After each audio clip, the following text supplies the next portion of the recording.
नाज़रीन, मैं हूं सैयद अहमद जिलानी। खास बात तेलंगाना में आज हम बात करेंगे शहर हैदराबाद में मुकीम रोहिंग्याओं की मौजूदगी को लेकर मरकजी ममलिकती वज़ीर दाखिला किशन रेड्डी की तशवीश पर। म्यांमार में रोहिंग्याओं पर हुए तशद्दुद के बाद अपनी जान बचाने के लिए लाखों रोहिंग्या म्यांमार छोड़कर पड़ोसी ममालिक में पनाह लिए हुए हैं। बांग्लादेश के अलावा हिंदुस्तान में भी रोहिंग्याओं ने पनाह ली है। सरकारी जराये के मुताबिक हैदराबाद में भी 6000 से ज्यादा रोहिंग्याई पनाह लिए हुए हैं।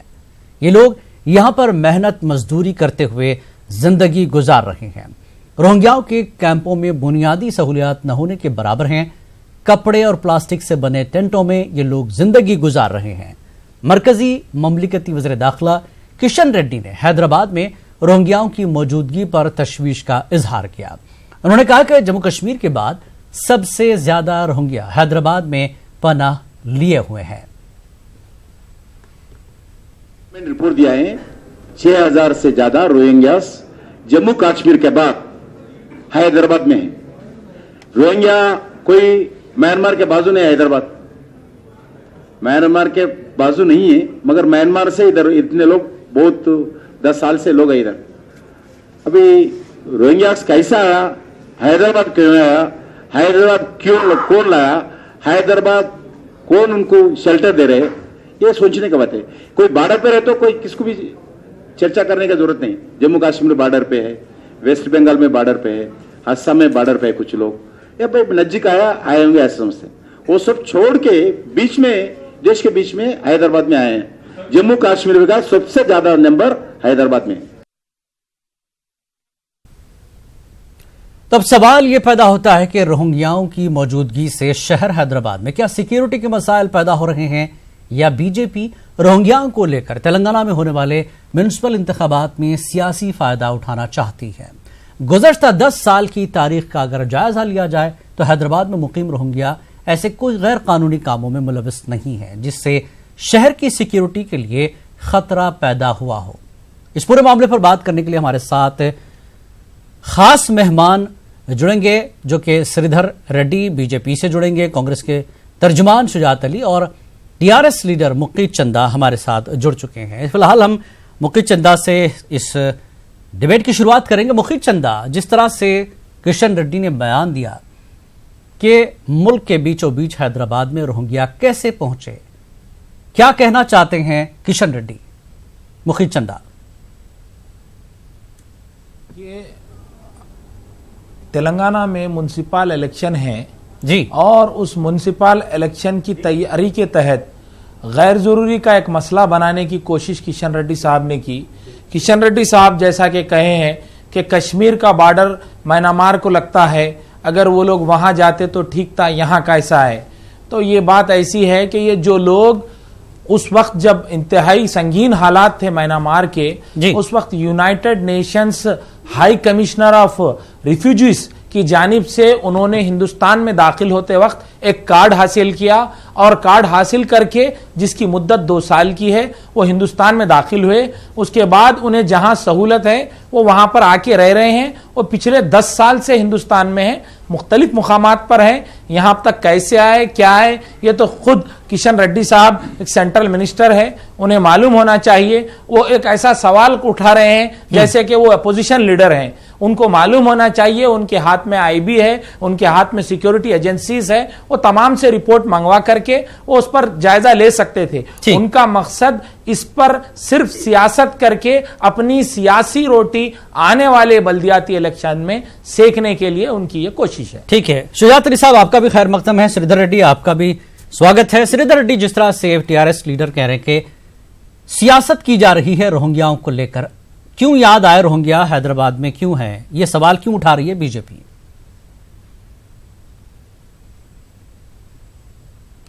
नहीं, वो जो प्रेस मीट हुआ था जी, उसमें मैं भी साथ में था किशन रेड्डी साहब के साथ। ठीक, जो क्वेश्चंस पूछे थे जी जर्नलिस्ट ने, उसके आंसर करते हुए, उसको उत्तर देते हुए ने बताया था कि हैदराबाद में रोहिंग्यास का इशू है।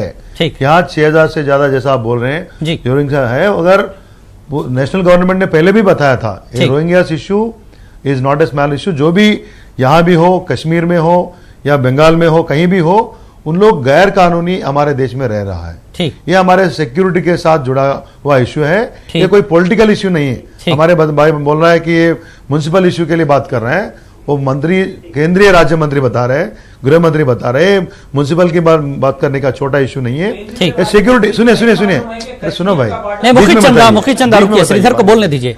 क्या बोल रहा हूँ, ये सिक्योरिटी का इश्यू है, मगर हाँ ये सिक्योरिटी का इश्यू है। इसलिए बोला कि सभी लोग, पहले जब किरण रिजिजू साहब भी थे पिछले गवर्नमेंट में, उन्होंने भी बताया हम पूरे रोहिंग्यास को यहां से आइडेंटिफाई करके डिपोर्ट करेंगे। मगर और एक बात भी, इसका अदर एंगल भी है।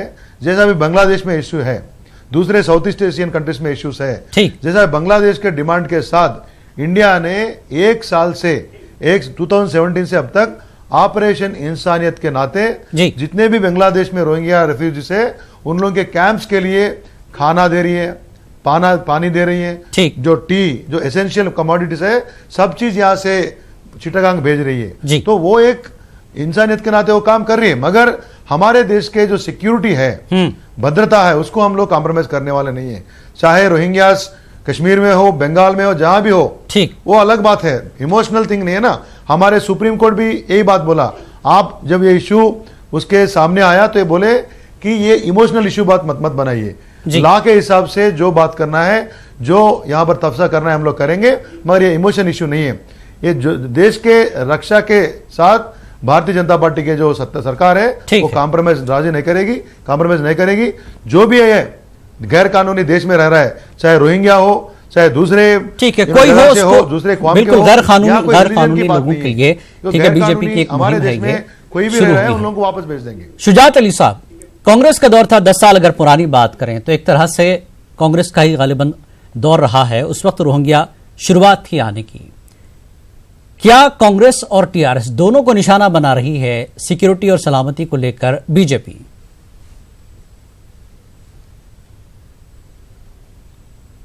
देखिए, रोहिंग्यास का जो मामला है इंटरनेशनल मामला है। रोहिंग्यास अमेरिका में है, सऊदी अरब में है, पाकिस्तान में है, बांग्लादेश में है, टर्की में है। जहां जहां यूएनओ ने उनको मुंतखब किया, मुल्क को मुंतखब किया, वहां उनको भेजा गया।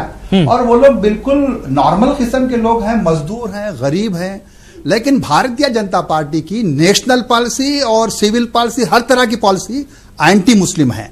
जैसे इन्होंने सिटीजनशिप बिल की जो बात की थी, उसमें क्लियरली इन्होंने कहा था कि कोई भी हिंदू, कोई भी सिख, कोई भी क्रिश्चियन, कोई भी पारसी, कोई भी जैन हिंदुस्तान को मुसीबत की वजह से आएगा तो उसको शहरियत दी जाएगी, लेकिन मुसलमानों को शहरियत नहीं दी जाएगी। तो ये बहुत ही छोटी जहन की पॉलिटिकल पार्टी है, और ये छोटी जहन की वजह से इतनी छोटी छोटी बातें हमारे सामने आ रही हैं। हम देखिए, हम इतने बड़े मुल्क हैं, बांग्लादेश के मुकाबले में हमारा कितना बड़ा साइज है आप पहचान सकते हैं। वहां पर 10 लाख रोहिंग्यास जी रहे हैं और हमारे पास 40,000 रोहिंग्यास हैं, और हम बड़े जो है अपने आप को बहुत बड़ा दिल का देश मानते हैं। तो हमको ये छोटी छोटी हरकतें करके इंटरनेशनल लेवल पे, बल्कि हिंदुत्व की नजरों में भी गिरने की जरूरत नहीं है। हिंदुत्व का मतलब ही यह है कि हम कितने लोगों को किस तरह से अकोमोडेट कर सकते हैं। वो देखिए, अभी श्रीधर भाई ने मुझे ये बताया कि वो बांग्लादेश को पानी भेज रहे हैं, बांग्लादेश को खाने पीने की चीजें भेज रहे हैं रोहिंग्यास की मदद के लिए। लेकिन हमारे मुल्क में अगर कोई 40,000 रोहिंग्यास हैं और हैदराबाद में 6,000 रोहिंग्यास हैं, तो इनकी आंखों में क्यों खटकते हैं? वो भी इंसान है जहां रह रहे हैं, और यहां वो रह रहे हैं, वो भी इंसान है। तो ये दुगलापन क्यों है भारतीय जनता पार्टी? श्रीधर, आप जिस चीज का हवाला दे रहे थे, ठीक है शुजात साहब, मुझे श्रीधर आपने हवाला दिया कि हिंदुस्तान मदद कर रहा है बांग्लादेश में, और बांग्लादेश के जो प्रेसिडेंट हैं मोहम्मद अब्दुल हामिद हैदराबाद में पीएम मोदी से मिलते हैं 31 मई 2019 को। मोदी जी कहते हैं कि हम बांग्लादेश में जो रोहिंग्याओं का मसला है उसके लिए हम मदद करेंगे। ये नरेंद्र मोदी का वादा था, यकीनदहानी थी कि वो रोहिंग्याओं के लिए बांग्लादेश की मदद कर रहे हैं। तो क्यों नहीं हिंदुस्तान में वही मदद की जाए? एतराज किस चीज को लेकर है, और क्या कोई क्रिमिनल रिकॉर्ड या कोई ऐसी सलामती को खतरा अब तक सरकार को दिखा है जिसकी वजह से अब रोहिंग्याओं पर सवाल उठाया जा रहा है? श्रीधर रेड्डी। मैं पहले जो शुजात अली साहब के जो कमेंट्स है, Bharatiya Janata party anti Muslim है, ये गलत बात है। मैं खंडन करता हूं। आप देखिए, हमारे सुनिए, ये देश में जब हमको सत्ता आया था जब किसी को प्रेसिडेंट बनाना हमारा हाथ में था तो हम एपीजे अब्दुल कलाम को ये देश का प्रेसिडेंट बनाए थे। सुनिए सुनिए सुनिए सुनिए सुनिए, बीच में बताइए। आपने बोला, मैंने बोला नहीं। उसके बाद हमारे कैबिनेट में मुख्तार अब्बास नकवी साहब है जो देश के लिए काम करता है, और हर एक तरीके में हम कोई भी मजहब के लिए, कोई भी कौम के हम एगेंस्ट नहीं है, खिलाफ नहीं है, चाहे मुस्लिम हो, सिख हो, जो भी हो, माइनॉरिटी हो, कोई किस्म का हो। मगर जब आप बोल रहे हैं हम एंटी मुस्लिम है, जो भाई रोहिंग्यास जो भी है मुस्लिम है, क्यों Bangladesh being an Islamic country, वो इस्लामिक कंट्री है, वहां पर 11 लाख मुस्लिम है, मतलब रोहिंग्या से, उन लोगों को वहां ना रहने का ऑर्डर कौन दिया है? शेख हसीना का गवर्नमेंट दिया। उन्हें क्लियर साफ साफ बताया हमारे देश में ये 11 लाख रोहिंग्या मुस्लिम्स को जगह नहीं है, आप इसको वापस कहीं भेजना है। इससे सुनिए, जो इस्लामिक कंट्री है क्या उसको एंटी मुस्लिम बोलते हैं या फेवरेबल टू मुस्लिम बोलते हैं? यहां पर मुस्लिम या सिख या कोई ईसाई के हिंदू की बात नहीं कर रहे। नहीं, लेकिन श्रीधर सेंट्रल गवर्नमेंट की बड़ी तादाद में दूसरे ममालिक में है, लेकिन छोटे छोटे जगह पे जो है हिंदुस्तान में ये मिलिटेंट एक्टिविटीज को छोटी सी तादाद में, अगर हम रियासत तेलंगाना की बात करें तो उसमें से 6000 लोग हैं। 6000 का क्या बोझ टीआरएस सरकार, यहाँ की स्टेट सरकार को एतराज नहीं है, तो बीजेपी को क्या एतराज है? मैं क्या बोल रहा हूं, ये सरकार को कोई जिम्मेदारी नहीं है, गैर जिम्मेदारी लोग हैं। सिक्योरिटी के जो खतरों के बारे में देश का रक्षा का इसका काम नहीं है, देश का रक्षा करना हमारा काम है, जो नेशनल गवर्नमेंट का काम है। यहाँ आपने पहले भी देखा बहुत सारे टेररिस्ट एक्टिविटीज हम लोग यहाँ पर देखे हैं, सामना किए हैं। आप गोकुल चाट के ब्लास्ट हो या मक्का मस्जिद में ब्लास्ट हो, बहुत सारे जगह लुम्बिनी के ब्लास्ट हो, हैदराबाद में भी टेररिस्ट एक्टिविटीज का पहले हब बनाया गया था। तो ये जो रोहिंग्यास है, मैं सभी लोगों को नहीं बोल रहा हूं, मगर इन लोग वो जो मिलिटेंट एक्टिविटीज के शिकार बन सकते हैं, उसको अट्रैक्ट होके उन शामिल हो सकते हैं। नहीं बन जो सकते भी गैर कानूनी हमारे हो देश में सकता है, ये अंदेशे क्यों है? क्या ऐसा कोई मामला सामने आया है? किशन रेड्डी जो है वजीर दाखिला है, ममलिकती वजीर दाखिला है, कोई ऐसी मिसाल वो दे सकते हैं रोहिंग्याओं ने ऐसा किया है? ठीक है, नहीं मैं अभी मिसाल देखिए, अभी जब तक वो होने देंगे, जब कुछ होने के बाद ही बात करेंगे क्या? हम कोई प्रिवेंटिव स्टेप्स, ठीक, जो पहले उसको रोकना चाहिए। ये जो नहीं, एक मिनट, एक पोटेंशियल थ्रेट, पोटेंशियल खतरा जो भी है स्टेट के लिए या सेंटर के लिए, पूरे देश के लिए, उसको रोकने के लिए हम सब लोग मिलकर काम करना है। ठीक है, अब्दुल मुखी चंदा, हमारे देश का रोहिंग्या खतरा है सलामती के लिए, बीजेपी को लगता है कुछ स्टेप लेने चाहिए, तो रियासती सरकार क्या स्टेप ले रही है? मुखी चंदा, क्या रियासती सरकार को लगता है कि रोहिंग्याओं का मसला जो है सिक्योरिटी को लेकर खतरा है? जैसा कि सिरदर साहब भी बता रहे हैं, जो भी इसके पॉलिसी मैंने पहले बता दिया, ये सब लोगों को डिपोर्ट करेंगे, मगर एक तरीके से, एक पद्धति से इसको करेंगे। सरकार की जिम्मेदारी है, सिरदर साहब भी ये कह रहे हैं, मैं भी इसको मानता हूं, लेकिन मैं मेरे फाजिल दोस्त को, सिरदर साहब को ये बताना चाहता हूं कि United Nations high commissioner of refugees जो है, उसने कार्ड इशू किया है बाकायदा रोहिंग्यास को, और वो बाकायदा कार्ड लेकर, रिफ्यूजी सर्टिफिकेट लेकर जो लोग आए हैं, वो लोग गैर कानूनी यहां पर दाखिल नहीं हुए।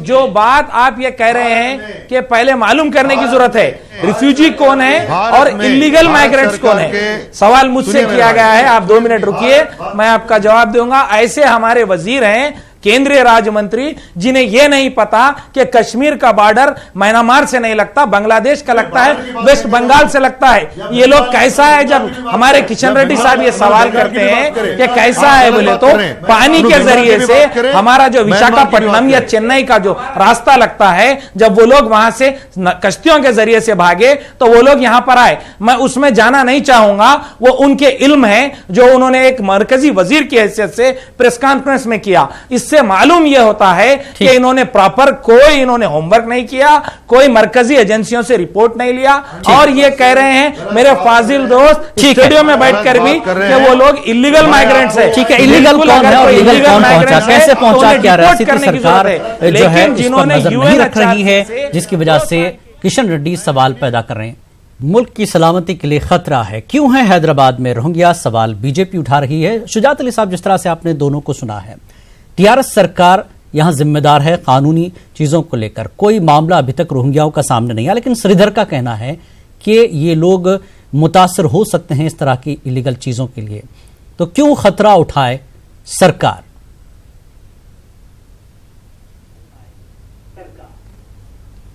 देखिए जिलानी साहब, हिंदुस्तान का जो फलसफा है, मैं ना हिंदू ना मुसलमान, मुझे जीने दो, प्यार ही है मेरा ईमान, मुझे जीने दो, इस फलसफे से हमारा मुल्क कई हजार साल से जिंदा है। रोहिंग्या का जो मसला है वो इंसानियत का मसला है। रोहिंग्या अपने आप से हैदराबाद नहीं आए, उनको मुख्तलिफ इलाके दिए गए, मुख्तलिफ मुल्क दिए गए, कार्ड के साथ दिए गए, चूंकि इंटरनेशनल जो कानून है कि जो भी रिफ्यूजी होता है उसको रिफ्यूजी कार्ड दिया जाता है और वो यूएनओ के तहत होते हैं। अगर वो यूएनओ के तहत है तो इसमें टीआरएस, कांग्रेस, बीजेपी का क्या सवाल पैदा होता? ये एडमिनिस्ट्रेशन का मामला है और हम जो है सारी दुनिया को ये मैसेज देते हैं कि इंसानियत ही सबसे बड़ा धर्म है। तो हम अपने धर्म से क्यों हट रहे हैं? क्यों मुसलमान के नाम से बीजेपी को एक खुन्नस लगी हुई है? वो क्यों मुल्क को बांटना चाहती है बीजेपी? मेरा ये सवाल है। मुझे ये डर है कि ये लोग लिंचिंग की जो है सरपरस्ती करते हैं। लिंचिंग करने वाले बेहुदे किस्म के लोग जब जाके मिनिस्टर से मिलते हैं तो मिनिस्टर उनको फूल पहनाता है। तो ये जो मुस्लिम दुश्मनी का जो जज्बा है, ये गलीज जज्बा है, इंतहाई तकलीफदेह जज्बा है। नहीं, श्रीधर तो कह रहे हैं मुस्लिम दुश्मनी नहीं है, गैर मुल्की लोग हैं। सिक्योरिटी के मसले को लेकर हम ये सारी चीजें देख रहे हैं, तो फिर मुस्लिम हिंदू कहां से आ गया इसमें? बिल्कुल आ गया, क्योंकि आपको जो है जो लिंचिंग कर रहे हैं, वो जो सिक्योरिटी को बर्बाद कर रहे हैं हिंदुस्तान की, उनसे आपको कोई तकलीफ नहीं पहुंचती। 4-5 गलती से कोई कार्ड बनाता है, आधार कार्ड, तो आपको तकलीफ पहुंचती है। आप बोलते हैं कि भाई पूरा जो है मामला नाजुक हो गया। अरे क्या बात कर रहे हैं? इतना छोटा मुल्क है, 6,000 लोगों को, 5,000 लोगों को हम फेस नहीं कर सकते। यूएन की तरफ से जो कार्ड उन्हें मिलते हैं इजाजत के साथ कुछ इलाकों तक पहुंचते हैं, जैसा कि शुजात अली साहब हवाला दे रहे हैं, तो यहां की सरकार भी देख रही है, कानूनी तौर पर उनकी भी जिम्मेदारी है। खुद किशन रेड्डी जी जो है वजीर दाखिला है, होम मिनिस्टर है ममलिकती तौर पर, तो क्यों सरकार इतनी परेशान है? सब कुछ जैसा कि मुखी चंदा कह रहे हैं कि पुलिस आपके हाथ में, आई भी आपके, सिक्योरिटी एजेंसीज आपके हाथ में है, तो आप नजर रखिए।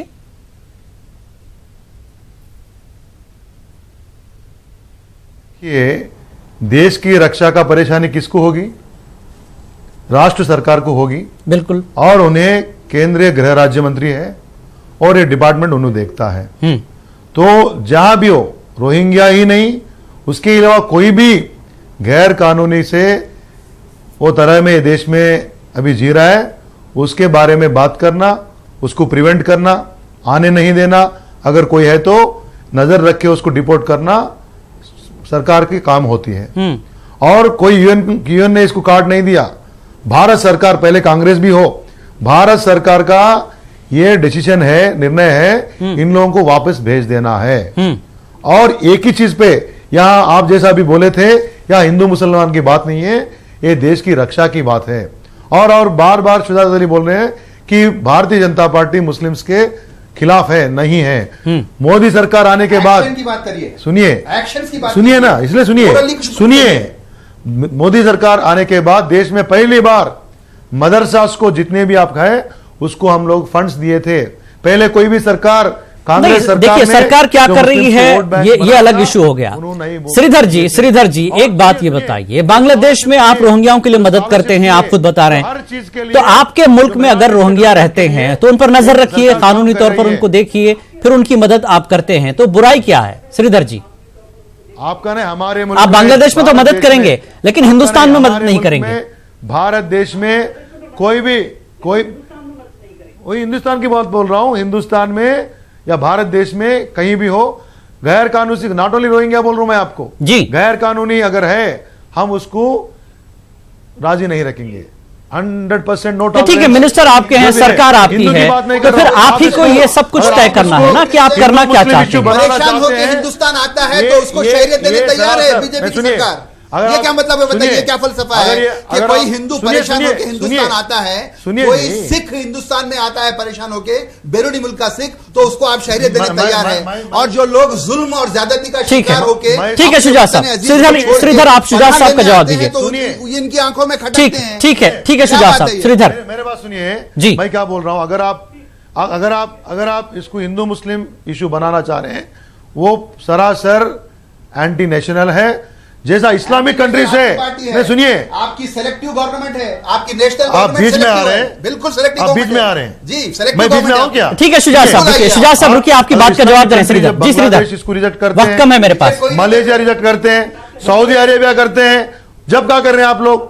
वो इसको उसको बोलने में आप लोग डर जाते हैं आप लोग। नहीं ठीक है श्रीधर, सरकार आपकी है, श्रीधर सरकार आपकी है, मिनिस्टर आपके हैं, आपका प्लान अगला कदम क्या है? आप सिर्फ ये नहीं कह सकते कि हैदराबाद में रोहिंग्या क्यों है, कश्मीर में क्यों है। सरकार तो आपकी है, सरकार आपकी है, आप क्या करेंगे? आप क्या कर रहे हैं? हाँ जी, सरकार हमारा है, इसलिए तो बोल रहे हैं ना हम लोग, सरकार हमारा है। देश के पूरे जनता ने मदद दिया, देश के पूरे मुल्क में पूरे आवाम हमको मदद दिया। रोहिंग्याओं को लेकर मोदी सरकार की पॉलिसी क्या है? गैर कानूनी क्या चाहती है मोदी सरकार? रहेगी, चाहे 2-4 पार्टियां 2-4 ग्रुप्स इसके खिलाफ बात करेंगे, हम उसको केयर नहीं करेंगे। नहीं ठीक है, वो पार्टियों को छोड़ दीजिए। मोदी सरकार की पॉलिसी रोहिंग्याओं को लेकर अब क्या है? आगे अगला कदम सरकार का क्या है? श्रीधर, अभी अगले देखिए, इसका एक डेलिकेट इश्यू भी है और एक सही तरीके से इसको हम लोग हैंडल करने वाले हैं। एक simple bottom line, I am repeatedly saying, जो भी गैर कानूनी हो उसको ये गवर्नमेंट 0.01% भी टॉलरेट नहीं करते हैं, चाहे कोई मजहब का हो, कोई कौम का हो, कोई तरीका का हो, कोई भी उन लोगों का धर्म हो, हम लोग उसको टॉलरेट करने वाले नहीं है। जी मुखित चंदा, आप कुछ कहना चाहेंगे? मैं कुछ कहूं? मैं ये कहना चाह रहा हूं, मैं बिल्कुल मुत्तफिक हूं श्रीधर साहब से कि जो भी इलीगल माइग्रेंट हिंदुस्तान में है उन्हें डिपोर्ट किया जाना चाहिए, बिल्कुल किया जाना चाहिए। लेकिन रोहिंग्या का जो ये इशू उठाए हैं, ये लोग इलीगल माइग्रेंट्स नहीं है, ये बाकायदा यूएन का कार्ड लेकर आए हैं, पहली चीज। दूसरी चीज, जैसा कि श्रीधर साहब ने बताया कि बांग्लादेश ने 11 लाख, एक इस्लामिक कंट्री ने उसको कबूल करने से इनकार किया, बिल्कुल वो उनका मौकूफ है। हम हिंदुस्तान विश्व गुरु बनना चाहते हैं, हमारी जिम्मेदारी है कि सिक्योरिटी काउंसिल की मुस्तकिल नशिस्त हमको चाहिए। जब चाहिए तो जिस वक्त अफगानिस्तान में आतंकवाद के खिलाफ जंग हो रही थी तो हिंदुस्तान ने भी उसकी मदद की, क्योंकि हिंदुस्तान को क्या जरूरत थी? क्या यहां पर मसाइल नहीं थे? जैसा कि हमारे किशन रेड्डी साहब कह रहे हैं, पहले हम हिंदुस्तानियों को देखेंगे, बाद में दूसरे लोगों को देखेंगे। ठीक है शुजात साहब, बिल्कुल हमें हिंदुस्तानियों को ही देखना चाहिए, शुजात साहब लास्ट पॉइंट करना चाहिए। लेकिन जो हमारी बैनुल अक़वामी पॉलिसी है, हमको अगर उस पर काम करना है, बिल्कुल बिल्कुल मुत्तहिदा में, यूएनओ में मुस्तकिल, बिल्कुल शुजात साहब लास्ट पॉइंट, वक्त कम है मेरे पास, आलमी सतह के मसाइल को देखने की जरूरत है। ठीक है मुखित चंदा, मुखित चंदा, ठीक हिंदुस्तान को जी शुजात साहब लास्ट पॉइंट, आखिरी पॉइंट, जो वासुदेव कुटुंबकम कहता है जी शुजात साहब, इसके लिए हमें जो लोग वहां से परेशान होकर आए हैं उन्हें देने की, उनको खराब करने वालों को सिक्योरिटी। ठीक है मुखित चंदा, ठीक है लास्ट पॉइंट। शुजात साहब आप कुछ कहना चाह रहे हैं? Last point. अभी जो ताजा सूरत हाल है वो ये है कि म्यांमार की हुकूमत तैयार हो गई है पूरे रेफ्यूजीज को वापस लेने के लिए। 60% जो है एग्रीमेंट हो चुके हैं और पूरे दुनिया में जहां जहां पे रोहिंग्यास हैं वो वापस जाने वाले हैं। लेकिन यह भी खबर आई है कि 20,000 रोहिंग्यास जो अमेरिका में हैं, अमेरिका उनको ग्रीन कार्ड इशू कर रहा है। ऐसे भी मुल्क में, हमारे देश में है, हमारी दुनिया में है। बहरहाल ये जो इशू है खत्म होने वाला है, सब लोग वापस जाएंगे। जब तक वो रहेंगे टेंशन ना हो, ये हमारी और सबकी जिम्मेदारी है, इसमें दो राय नहीं हो सकती। बिल्कुल बिल्कुल। श्रीधर 5 सेकंड 10 सेकंड आपको दूंगा, श्रीधर जवाब दे दें इसका। की बात कर रहे हैं, ट्रंप डिस्पेंसेशन उससे राजी नहीं थे, उन लोगों का उसका डाउट्स है, मगर ये देश के जो सवाल है रोहिंग्यास के इश्यूज में, अभी तक मैंने जो बोला है, जो भी गैर कानूनी है उन लोगों को यहां से निकाला जाएगा। ठीक है, कौन सा मुल्क रोहिंग्याओं के लिए क्या कर रहा है बहस नहीं, लेकिन हिंदुस्तान हमेशा मदद के लिए खड़ा रहा है, जो भी जरूरतमंद रहा और जो भी इस तरह के मसाइल का शिकार रहा। तो हिंदुस्तान की सिक्योरिटी को लेकर सरकार क्या कर रही है, रोहिंग्याओं के लिए अगला कदम सरकार का क्या होगा, ये आने वाला वक्त ही बताएगा, लेकिन इस पर सियासत की जरूरत नहीं है। आज के डिबेट में आप तमाम का शुक्रिया शामिल होने के लिए। फिलहाल इतना ही, आदाब।